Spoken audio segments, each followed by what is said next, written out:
ایک business man نے خواب میں دیکھا کہ کوئی شخص اسے کہہ رہا ہے کہ تمہاری فیکٹری کے مین گیٹ کے سامنے جو شخص پھل بیچتا ہے اس کو عمرہ کروا دو۔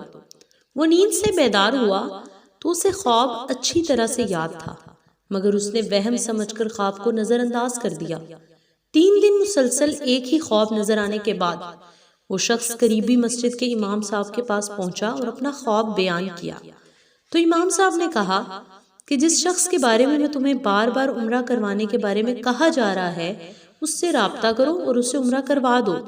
اگلے روز بزنس مین نے اپنا ایک ملازم اس پھل فروش کے پاس اس کا موبائل نمبر معلوم کرنے کے لیے بھیجا۔ بزنس مین نے موبائل پر کال کر کے اس پھل فروش سے رابطہ کیا اور کہا کہ مجھے خواب میں 3 بار حکم ملا ہے کہ میں تمہیں عمرہ کروا دوں، لہٰذا جلد از جلد میں اس نیک کام کی تکمیل کرنا چاہتا ہوں۔ یہ بات سن کر پھل فروش زور سے ہنسا اور کہنے لگا، کیا بات کرتے ہو صاحب، میں نے تو مدت ہوئی کبھی فرض نماز تک ادا نہیں کی اور تم مجھے عمرہ کروانا چاہتے ہو؟ بزنس مین اصرار کرنے لگا اور اسے سمجھایا کہ میرے بھائی تمہارا کیا جائے گا، تمہارا عمرہ ادا ہو جائے گا اور سارا خرچہ میرا ہوگا۔ بہرحال خاصی بحث کے بعد وہ پھل فروش اس شرط پر رضامند ہوا کہ ٹھیک ہے، میں تمہارے ساتھ عمرہ کروں گا مگر میرے تمام تر اخراجات تمہارے ذمہ ہوں گے۔ وقت مقررہ پر جب وہ ایک دوسرے کو ملے تو بزنس مین نے دیکھا کہ واقعی وہ شکل و صورت سے کوئی اچھا انسان دکھائی نہیں دے رہا تھا۔ اس کے چہرے سے عیاں تھا کہ وہ نماز بھی بہت کم ہی پڑھتا ہوگا۔ اسے بڑا تعجب ہوا کہ یہ وہی شخص ہے جسے عمرہ کرانے کے لیے خواب میں 3 مرتبہ حکم دیا گیا۔ بہرحال دونوں افراد اکٹھے عمرہ کے لیے روانہ ہو گئے۔ میقات پر پہنچے تو غسل کر کے احرام باندھا اور حرم شریف کی طرف چل پڑے۔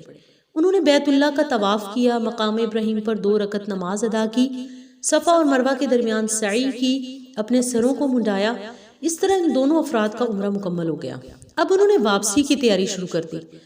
جب حرم سے نکلنے لگے تو پھل فروش بزنس مین سے مخاطب ہوا اور کہنے لگا، صاحب حرم چھوڑنے سے پہلے میں 2 رکعت نفل ادا کرنا چاہتا ہوں، نہ جانے دوبارہ کبھی یہ سعادت نصیب ہو یا نہ ہو۔ بزنس مین کو اس پر کیا اعتراض ہوتا؟ اس نے کہا ٹھیک ہے، نفل پڑھو اور بڑے شوق کے ساتھ پڑھو۔ پھل فروش نے اس کے سامنے نفل ادا کرنے شروع کر دیے۔ جب سجدے میں گیا تو اس کا سجدہ طویل سے طویل تر ہوتا چلا گیا۔ جب کافی دیر گزر گئی تو بزنس مین نے اسے ہلایا۔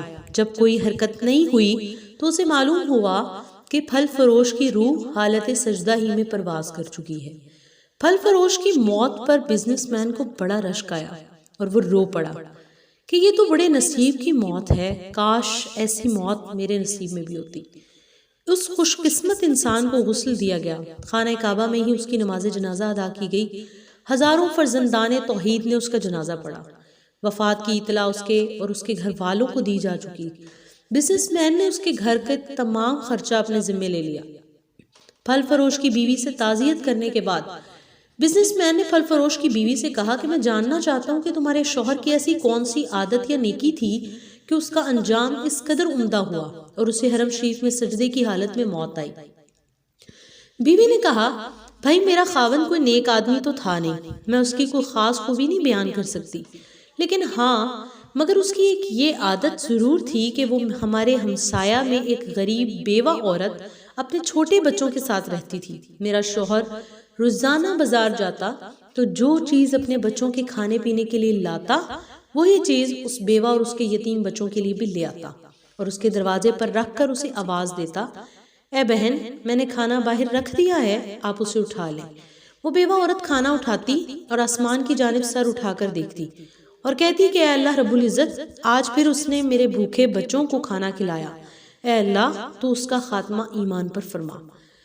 تو دوستو زندگی تو جیسے تیسے بھی بہرحال گزر ہی جاتی ہے، لیکن جس قدر ممکن ہو مستحق اور غریب لوگوں کی مدد کرنی چاہیے۔ اللہ رب العزت ہم سب کو برائیوں سے محفوظ رکھے اور ہم سب کا خاتمہ بھی ایمان پر فرمائے، آمین۔